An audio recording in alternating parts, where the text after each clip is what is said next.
Bharatiya Janata party की ये सरकार और मोदी जी ने ये निर्णय ले लिया है कि वो हमारे देश की जो सबसे बड़ा क्षेत्र है कृषि क्षेत्र, आज उसको भी बड़ी बड़ी कंपनियों के हाथ में बेच देंगे। अगर हम बात करें इस कृषि बिल को लेकर तो इसमें दो तीन चीज़ें साफ हैं। पहली, यहाँ पर मंडियाँ बंद करी जाएंगी।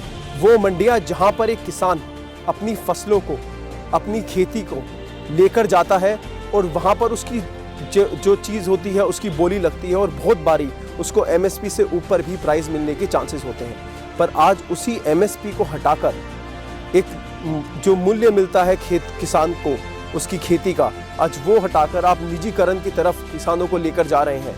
हमारे देश में जगह जगह पोस्टर लगते हैं अडानी फार्म्स, अंबानी फार्म्स। जब ऐसी चीज़ें होंगी तो हमारे देश के किसान कॉन्ट्रैक्ट खेती में जाएंगे और ये निजी कंपनियां जो क्वालिटी के नाम पर कॉन्ट्रैक्ट्स में लिखे गए क्लोजेस के हिसाब से हमारे किसानों को उत्पीड़न करेंगे और उनके जो मूल्य है उसको उससे नीचे लाकर उनको फसलों का दाम देंगे जिससे उनको फ़ायदा हो।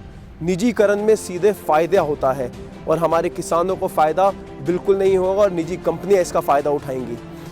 मोदी जी, आपने देश का रेलवे बेच दिया, आप देश के एयरपोर्ट बेच दिए और अब देश का सबसे बड़ा क्षेत्र और देश की ज़मीनें भी अब आज इन कंपनियों को बेचने के लिए तैयार बैठ गए हैं। देश का किसान ऐसा होने नहीं देगा। आप उसका जीवन और इस देश के किसान को आप अलग नहीं कर सकते। देश की धरती और देश का किसान एक है।